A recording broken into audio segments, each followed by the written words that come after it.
Assalamualaikum warahmatullahi wabarakatuh.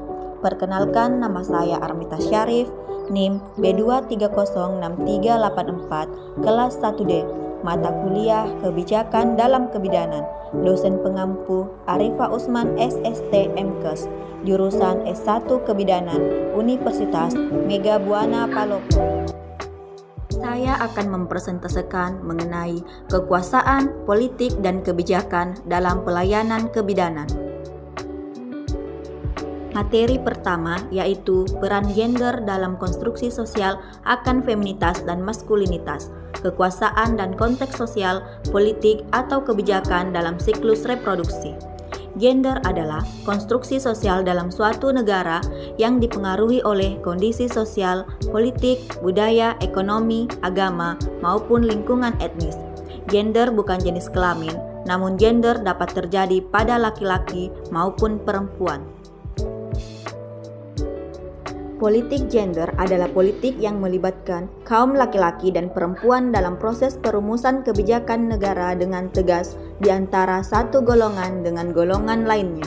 Politik gender bukan hanya menganalisis pemberdayaan gender, namun politik gender juga menganalisis gender dan diskriminasi serta tidak menyangkal gender dalam berbagai kegiatan.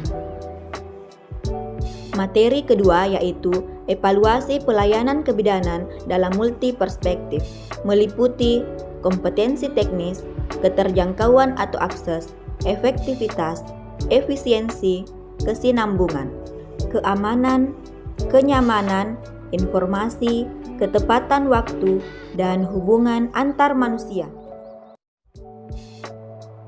Materi ketiga yaitu identifikasi isu-isu mengenai permasalahan gender di masa lalu dan saat ini yang mempengaruhi profesionalitas bidan dan siklus kehidupan perempuan. Isu gender adalah suatu kondisi yang menunjukkan kesenjangan perempuan dan laki-laki dalam berbagai bidang kehidupan. Pada umumnya, kesenjangan ini dapat dilihat dari faktor akses, partisipasi, manfaat, dan pengambilan keputusan atau kontrol. Isu gender pada kesehatan ibu dan bayi baru lahir. Pertama, keterbatasan perempuan mengambil keputusan yang menyangkut kesehatan dirinya, misalnya dalam menentukan kapan hamil, di mana akan melahirkan, dan lain-lain, yang berhubungan dengan lemahnya atau rendahnya kedudukan perempuan yang lemah di keluarga atau masyarakat. Kedua, sikap dan perilaku keluarga yang cenderung mengutamakan laki-laki. Contohnya dalam mengkonsumsi makanan, mengutamakan bapak dan anak laki-laki terlebih dahulu, kemudian ibu dan anak perempuan. Ketiga, tuntutan untuk tetap bekerja. Sebagai contoh, ibu hamil tetap dituntut untuk bekerja keras seperti saat ia tidak hamil.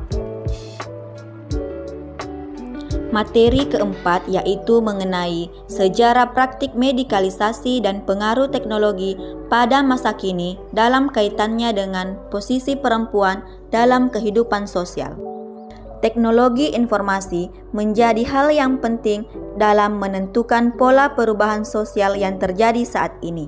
Pergeseran perubahan sosial terjadi pula pada perempuan yang selama ini masih mengalami ketertinggalan dibandingkan dengan laki-laki. Kesenjangan dalam mengakses teknologi informasi terjadi di beberapa negara di dunia. Perubahan sosial terjadi sebagai upaya dalam merespon realitas hadirnya teknologi informasi. Dengan kata lain, perempuan juga berubah dalam menanggapinya, dengan mengubah persepsi umum tentang perempuan yang gaptek dan menjadi penonton saja. Perempuan memacu diri dalam meningkatkan kesadaran pentingnya menepati ruang pengetahuan dan keterampilan teknologi informasi.